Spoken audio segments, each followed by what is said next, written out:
Bonjour, je suis Hélène Frébourg, je suis la créatrice de ce podcast Mieux vivre avec la fibromyalgie, mieux vivre avec la maladie chronique. Je suis malade depuis plus de 25 ans. Alors j'ai traversé tous les hauts et les bas de la fibromyalgie, tout ce labyrinthe dans le brouillard. J'ai changé tout mon écosystème de vie et petit à petit, je retrouve le soleil et les couleurs de la gourmandise de la vie. Alors je souhaite partager mon témoignage de malade et faire savoir qu'on peut mieux vivre avec la fibromyalgie, mieux vivre avec la maladie chronique. J'ai écrit un livre pour témoigner sur mon parcours de malade, de l'intime à l'universel. Et dans cette saison 1 du podcast, je viens vous partager les 21 chapitres de mon livre. Allez zou, roule ma poule!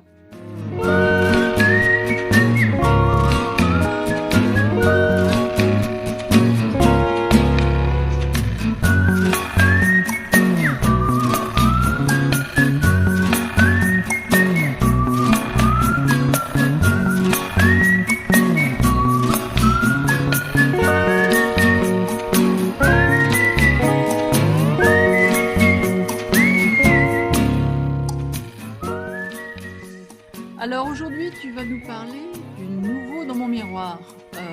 Ça veut dire quoi? Du relooking? Oui, dans mon livre, j'évoque le fait que la maladie transforme notre image de soi. Et puis, j'évoque des différentes anecdotes que je n'ai pas envie de raconter là pour aujourd'hui.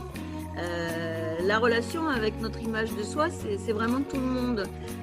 Pour tout le monde, avec le temps qui passe, mais avec la maladie chronique, on peut se retrouver avec un regard compliqué sur ce corps qui souffre, sur ce visage toujours fatigué.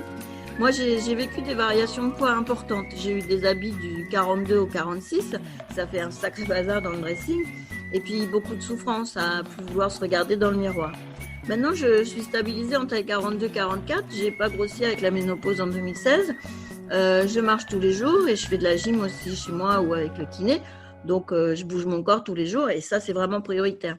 Et je retournerai à la piscine dès que ce sera à nouveau possible. Par contre, je ne suis pas spécialement contente de voir comment je me suis flétrie et fanée à vitesse grand V. J'ai encore du chemin à faire sur le sujet. Mais bon, c'est pas ce qui me préoccupe le plus. Ce que je voudrais dire à ce sujet de l'image de soi, c'est que ça rejoint tout ce que je dis depuis le début. L'importance de se connecter à soi et de se sortir des spirales toxiques. C'est pas facile tous les jours, mais c'est comme ça qu'on peut réussir à restaurer sa confiance en soi et donc à faire baisser le stress. Ça rejoint ce que j'ai dit dans d'autres épisodes. La maladie chronique nous met sur la planche bien savonnée de la précarité et de l'isolement, mais bon, c'est à chacun de se prendre en main et de se donner tous les moyens de faire ses propres choix pour préserver son autonomie. Le changement d'écosystème de vie nous amène à reconstruire notre vie autrement. Est-ce qu'on pourrait rapprocher cela du style de vie minimaliste qu'on appelle la slow life?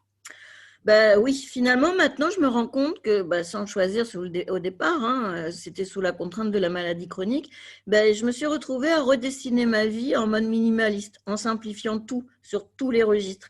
À la fois parce que la fatigue permanente amène à réduire les activités et à repenser l'ergonomie de son quotidien, de son environnement, et à la fois parce que le manque d'argent amène à réviser ses priorités et donc à simplifier considérablement.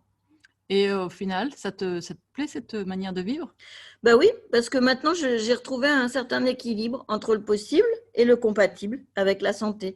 Ma priorité, c'est de mieux vivre avec la fibromyalgie. Donc, je fais tout ce que je peux pour ne pas souffrir ou souffrir le moins possible.